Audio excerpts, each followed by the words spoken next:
नमस्कार, शाम के 7 बजे हैं। खबर दमदार के साथ हाजिर हूं मैं अनुपम। प्रदेश की हर छोटी बड़ी खबरों को लेकर के सबसे पहले बड़ी खबर की बात कर रहे हैं। कुशीनगर हंगामे को लेकर बड़ा एक्शन हुआ है। विवादित भाषण के मामले पर हंगामा हुआ। 5 पुलिस वाले लाइन हाजिर किए गए हैं। बड़ी खबर हम बता रहे हैं, 2 पक्षों के बीच में पथराव हुआ था। जुलूस के दौरान विवादित भाषण बजा था। 2 दरोगा समेत 5 पुलिस वालों पर गाज गिरी है और उनको सस्पेंड किया गया है। 5 पुलिस वाले लाइन हाजिर किए गए हैं।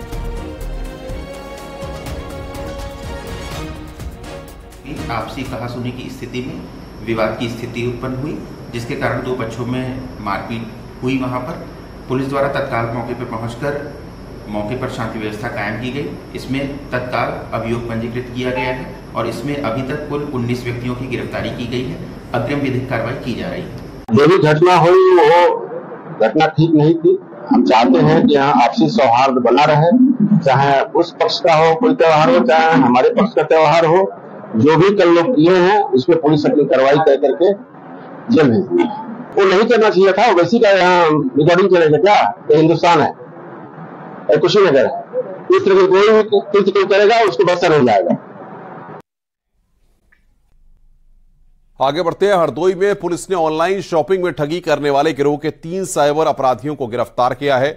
आरोप के मुताबिक ये लोग फर्जी आई कार्ड दिखाकर ऑनलाइन सामान मंगवाकर उसकी डिलीवरी ले लेते थे। इनके पास से 7 स्मार्टफोन, 2 फर्जी आई कार्ड और 2 फर्जी मोबाइल बिल बरामद किए गए हैं।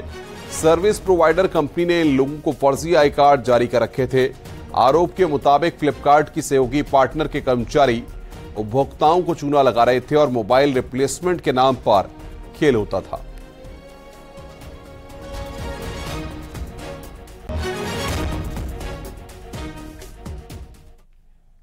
तो ये शिकायत मिली कि ये गायब हो रहा है और कंपनी वालों ने भी ये शिकायत किया। उसके बाद हमारी टीम ने इस पर काम करना शुरू किया। कुछ हमें नंबर मिले और साइबर हेल्प डेस्क जो हमारी बनी है पुलिस लाइन में, उसने काम किया। इसके बाद जो है गिरफ्त में आए सर्विलांस के माध्यम से 3 लोगों को पकड़ा गया, जिसमें एक अंजुल कुमार हैं, दूसरे हैं कार्तिकेय शरण मिश्रा, ये दोनों लोग सीतापुर के हैं, और सुंदरम मौर्य पुत्र शिव कुमार, ये लखीमपुर खीरी के रहने वाले। इनके कब्जे से 7 मोबाइल फ़ोन बरामद हुए, 2 ID कार्ड भी जीप्स कंपनी के मिले फर्जी कूटरचित। मथुरा के गोवर्धन में GST की टीम ने ताबड़तोड़ छापेमारी की है। फर्नीचर कारोबारियों के ठिकानों पर टैक्स टीम की रेड हुई। यहां मित्तल प्लाईवुड एंड फर्नीचर्स के 3 गोदामों पर एक साथ छापा मारा गया है। फर्म के मालिक पवन मित्तल, हरीश मित्तल से GST की टीम पूछताछ कर रही है। गोदाम में रखे माल के स्टॉक की जानकारी जुटाई जा रही है। 2 साल पहले भी गोदाम पर GST टीम ने छापेमारी की थी और काफी गड़बड़ी मिली थी।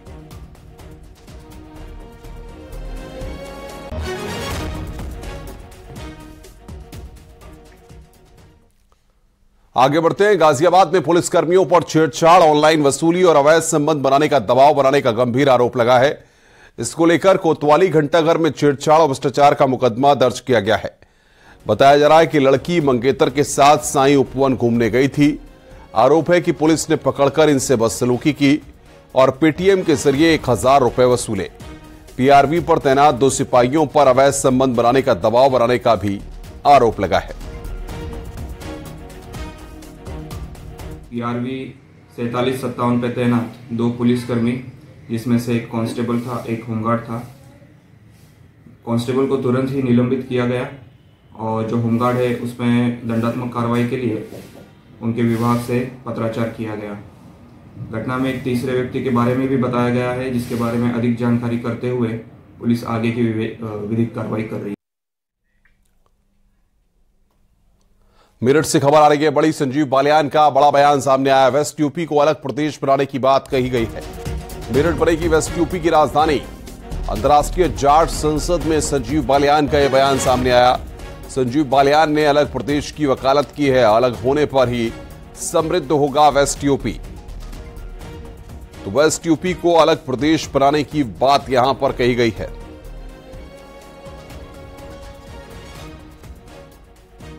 क्रांति धारा पर हूं।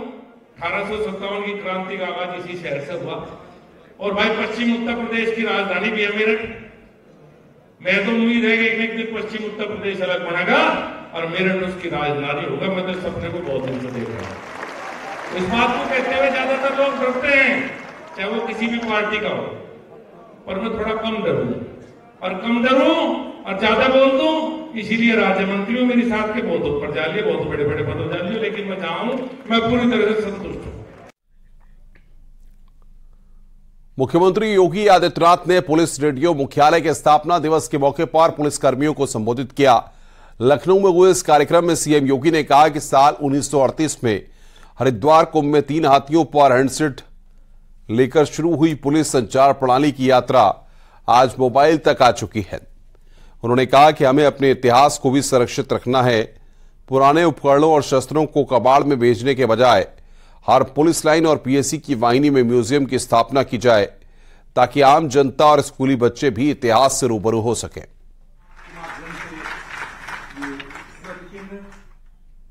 जिन लोगों ने आकर के महसूस किया, जिन लोगों ने आकर के देखा, वे लोग इसका संदेश लेकर के गए, चाहे वह देश के रहे हों, चाहे वे विदेश के रहे हों, चाहे वे भारत के वासी हों, चाहे वे प्रवासी भारतीय हों, उन सब ने एक अच्छा संदेश लेकर के गए। नहीं, उत्तर प्रदेश में बहुत अच्छा माहौल है, इतना बड़ा आयोजन सुरक्षित और संपन्न हो गया है।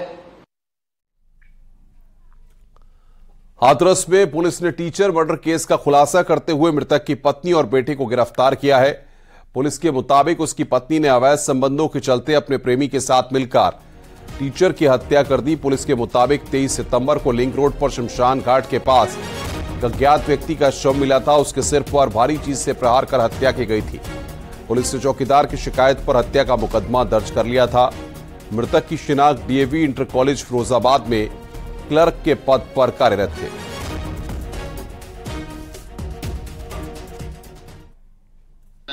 जांच पड़ताल की गई तो इस घटना में ये निकल के आया कि इसकी मृतक की पत्नी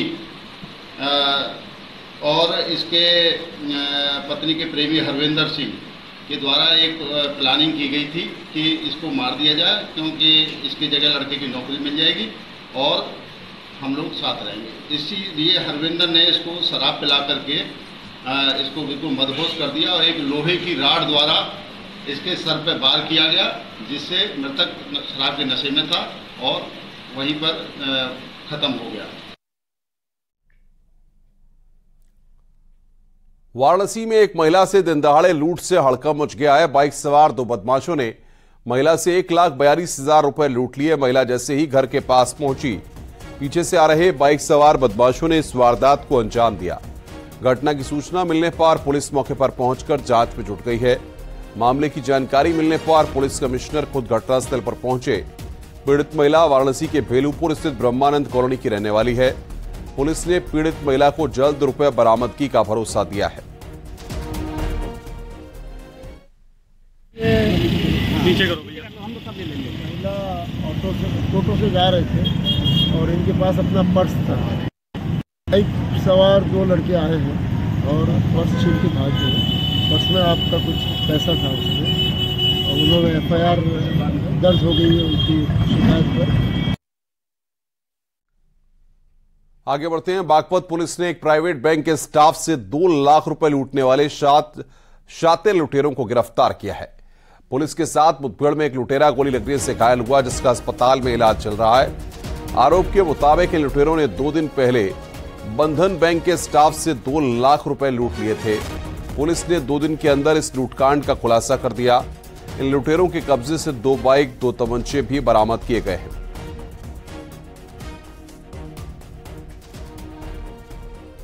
सभी लोगों को अवगत कराना है कि दिनांक 26/9/2023 को थाना रमाला क्षेत्र में गांव असारा के बाहर 2 बैंक के कलेक्शन एजेंट के साथ लूट की घटना कारित हुई थी। इसमें उन्होंने बताया था कि जो कलेक्ट किए हुए लगभग 1,98,000 रुपये पैसे उनसे लूट लिए गए हैं 4 व्यक्तियों द्वारा। उसमें थाना रमाला और हमारी सर्विलांस की टीम निरंतर लगी हुई थी और कल इसमें इनको सफलता मिली है, जिसमें इन्होंने जो घटना कारित करने वाले 4 व्यक्ति उनको भी गिरफ्तार किया है। आगे बढ़ते हैं। ग्रेटर नोएडा में बदमाशों ने घर में घुसकर एक महिला की हत्या कर दी। थाना इकोटेक 3 क्षेत्र की यह वारदात है। बदमाशों ने उसके चेहरे पर पत्थर और ईंट मारकर उसे मौत के घाट उतार दिया। घटना की जानकारी मिलने पर पुलिस के आला अफसर मौके पर पहुंचे। फॉरेंसिक टीम और डॉग स्क्वाड को भी बुलाया गया है। तत्काल सूचना मिलते ही मौके पर सभी उच्चाधिकारीगण और हमारी फील्ड यूनिट सब पहुंच गई थी। वहां से इम्पोर्टेंट कुछ साक्ष्य संकलन हुआ है, क्योंकि परिवारीजन की मौजूदगी भी उसी प्रेमाइसेस में ही है। तो एक बार घर वालों से और अड़ोसी पड़ोसियों से और जो किराएदार हैं वहाँ पे उनसे एक बार विस्तृत पूछताछ करी जा रही है। शव को कब्जे में लेकर पीएम और जो अग्रिम कार्रवाई है वो कराई जा रही है। आगे बढ़ते हैं। औरैया में पुलिस ने ठगी के आरोप में मां बेटे को गिरफ्तार कर लिया है। वो एक व्यापारी की दुकान पर चांदी के सिक्के बेचने आया, जहां संदेह होने पर व्यापारी ने पुलिस को घटना की जानकारी दी। आरोपी ने चांदी के 55 सिक्के बेचने की बात कही। इस पर व्यापारी ने सोनार से सिक्कों की जांच करवाने की बात कही। इस पर लड़का उसे अपना नंबर देकर बाद में मिलने की बात कहकर निकल गया। व्यापारी ने घटना की जानकारी कोतवाली पुलिस को दी और मौके पर पहुंची पुलिस ने व्यापारी से उसका हुलिया पूछकर शहर के सीसीटीवी कैमरे खंगालने शुरू कर दिए।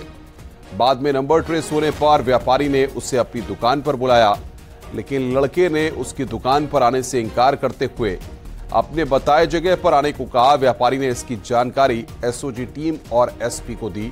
इसके बाद पुलिस ने दोनों को गिरफ्तार कर लिया है। पुलिस ने करीब आधा किलो पीली धातु की जंजीरें जब्त की हैं।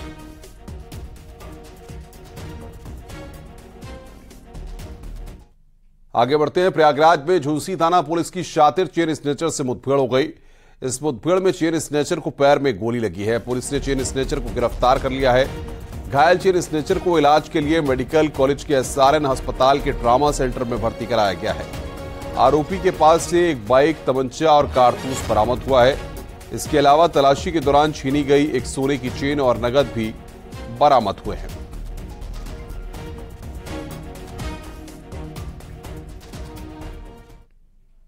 टीम के द्वारा मुठभेड़ के बाद एक अभियुक्त को गिरफ्तार किया गया है। इस अभियुक्त की पहचान विजय सरोज, जो शिवकुटी थाना क्षेत्र का रहने वाला है, इससे हुई है।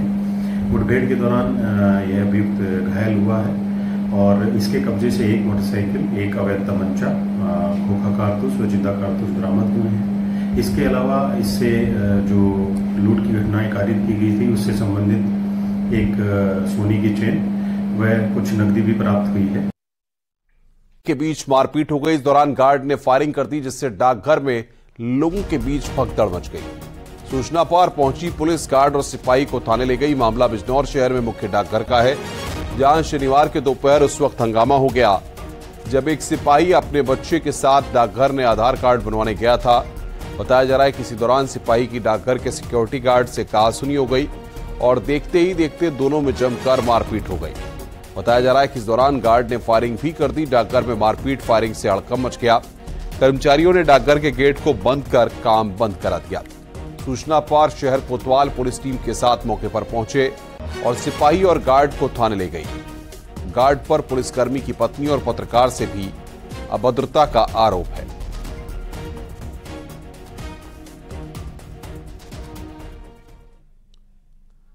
कानपुर देहात में एक महिला ने बुजुर्ग के 40,000 रुपए गायब कर दिए। वो बुजुर्ग के पीछे खड़ी थी। इस घटना का सीसीटीवी फुटेज सामने आया है। पुलिस ने सीसीटीवी फुटेज के आधार पर आरोपी लड़की की तलाश जारी कर दी है। पुखराया कस्बा स्थित पंजाब नेशनल बैंक की यह घटना है।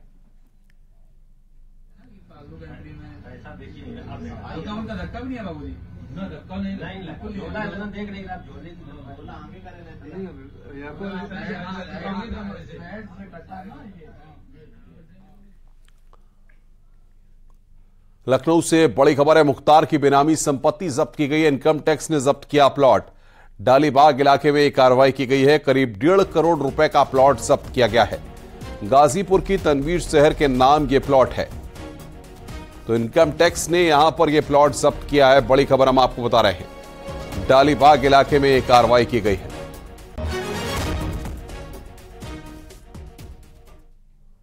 प्रतापगढ़ में एक नाबालिग छात्रा का अपहरण कर गैंगरेप की वारदात सामने आई है।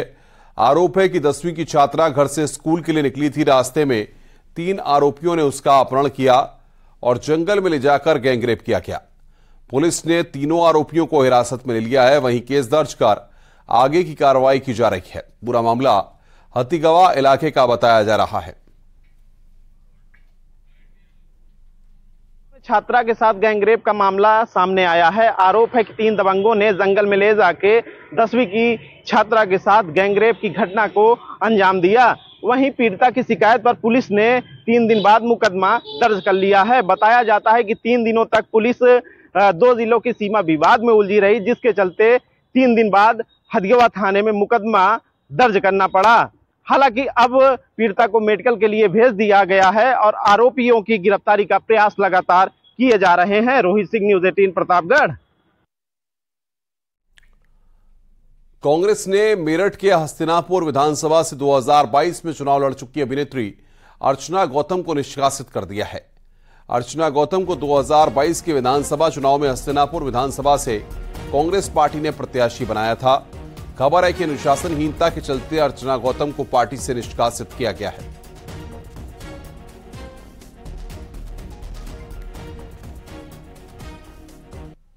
आगे बढ़ते हैं। समाजवादी पार्टी के अध्यक्ष अखिलेश यादव ने नोएडा दौरे पर एक बार फिर जातिगत जनगणना की मांग की है। साथ ही उन्होंने कहा कि विपक्ष का गठबंधन मजबूत है और गठबंधन के सभी दल मिलकर बीजेपी को हराने के लिए लड़ रहे हैं और बड़ी जीत हासिल करेंगे। लड़ाई जरूर लंबी है, लेकिन हमें समय समय पर भारतीय जनता पार्टी की साजिश से सावधान रहना पड़ेगा। उनके समय समय पर षड्यंत्रकारी नारों से भी सावधान रहना पड़ेगा। शोषित, वंचित, पिछड़े और जितने भी हमारे गरीब हैं जो अभाव में रह रहे हैं, उनको बराबरी पर लाने के लिए समाजवादी पार्टी और समाजवादी सिद्धांत हमेशा उनके साथ खड़े हैं। आगरा से खबर है। शाही जामा मस्जिद में बवाल हुआ। इंतजामिया कमेटी शहर मुफ्ती के बीच बवाल हुआ है। शहर मुफ्ती को पद से हटाने को लेकर यह पूरा मामला है। इंतजामिया कमेटी शहर मुफ्ती को पद से हटाने पर अड़ी हुई है। मौके पर एसीपी समेत पुलिस फोर्स मौजूद है। आगरा के थाना मंटोला का यह पूरा मामला है।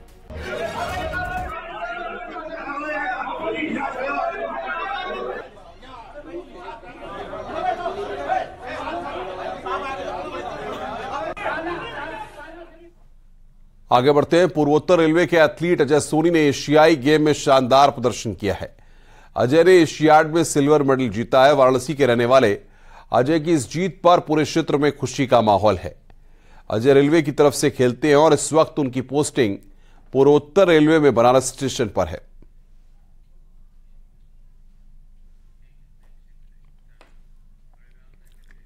आगे बढ़ते हैं। योगी सरकार ने नया रिकॉर्ड बनाया। उत्तर प्रदेश के सहकारिता विभाग ने बी पैक्स सदस्यता का रिकॉर्ड बनाया है। सहकारिता मंत्री जेपीएस राठौर बोले हैं कि रिकॉर्ड 26 लाख सदस्य बनाए गए हैं। उत्तर प्रदेश के 26 लाख लघु और सीमांत किसानों को इससे लाभ होगा। सहकारिता सदस्यता अभियान से 63 करोड़ 49 लाख अंश धन जुटाया गया है। सीएम योगी ने सहकारिता सदस्यता अभियान का शुभारंभ किया था। बड़ा रिकॉर्ड उत्तर प्रदेश में कायम हुआ है सहकारिता के क्षेत्र में। अब तक की सबसे ज्यादा सदस्यता सहकारिता में हुई है। क्या कुछ कहेंगे?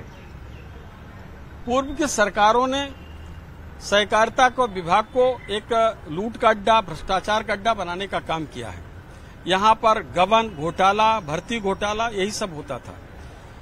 और माननीय मुख्यमंत्री जी के मार्गदर्शन, उनके नेतृत्व में जो निर्णय हुए हैं, उससे सहकारिता में एक नए आंदोलन को जन्म दिया है। इसके कारण लोगों में बहुत उम्मीद जगी है।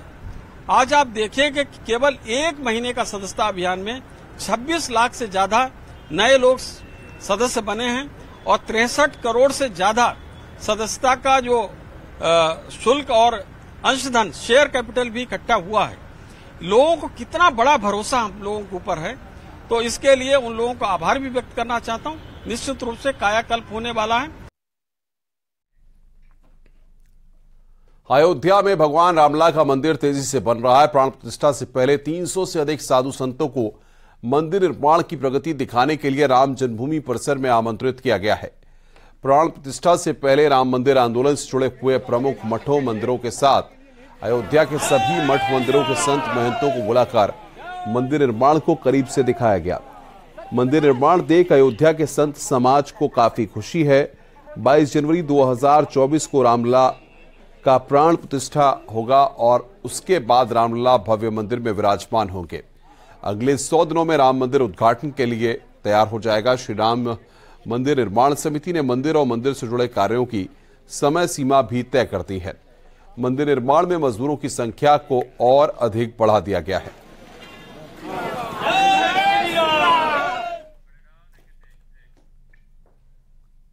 रुक रहे हैं यहां पर एक ब्रेक के लिए। ब्रेक के बाद खबरों का सिलसिला लगातार जारी है।